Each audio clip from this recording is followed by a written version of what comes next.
बना हुआ है। क्रिसमस की छुट्टी के बाद जैसे ही बाजार खुले, एक बार फिर से बाजारों में रौनक देखने को मिली। चांदी की मौजूदा तेजी को अगर थोड़ा और गहराई से देखें तो इससे साफ हो जाता है कि बाजार एक मल्टी डायमेंशनल सपोर्ट जोन में प्रवेश कर चुका है। यह तेजी केवल एक कारण से नहीं, बल्कि कई स्ट्रक्चरल और साइक्लिकल फैक्टर्स के एक साथ एक्टिव होने से बनी है।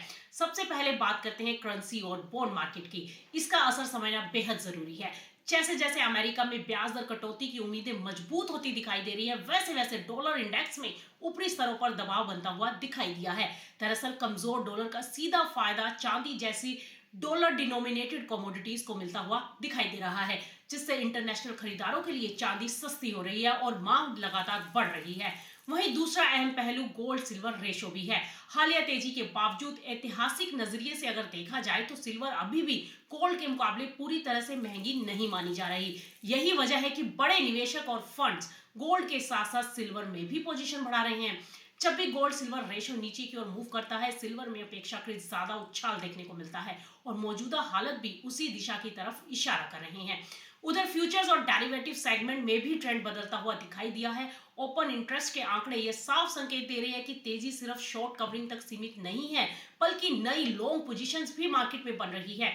यह बाजार की मजबूती का ही संकेत है, क्योंकि जब नई खरीद के साथ कीमतें बढ़ती हैं तो ट्रेंड ज्यादा टिकाऊ माना जाता है। इसके अलावा ईटीएफ होल्डिंग्स में भी धीरे धीरे हमें बढ़ोतरी देखने को मिली है। इसके साथ साथ रिटेल के साथ साथ लॉन्ग टर्म इन्वेस्टर्स भी चांदी को अपने पोर्टफोलियो में जगह देते दिखाई दिए हैं। सप्लाई फ्रंट पर अगर बात करें तो माइनिंग सेक्टर की चुनौतियां भी नजरअंदाज नहीं की जा सकती। काफी जगहों पर हमने देखा है कि सिल्वर प्रोड्यूसिंग देशों में बढ़ती लागत, इन्वायरमेंटल रेगुलेशंस और निवेश की कमी के कारण माइन आउटपुट में तेजी से बढ़ोतरी की संभावनाएं फिलहाल सीमित होती दिखाई दी हैं। इससे आने वाले समय में सप्लाई गैप और गहरा हो सकता है। वहीं रिसाइकलिंग से मिलने वाली सप्लाई भी कीमतों में आने वाले उतार चढ़ाव के कारण स्थिर नहीं रह पा रही, जिससे बाजार पर दबाव बन सकता है। आगे की बात करें तो फिलहाल अगर अमेरिकी फेड की नीति वाकई नरम होती है और वैश्विक अनसर्टेनिटी बनी रहती है तो चांदी में तेजी का दायरा यहां से और बढ़ता हुआ दिखाई दे सकता है और चांदी एक नए स्तरों पर पहुंच सकती है।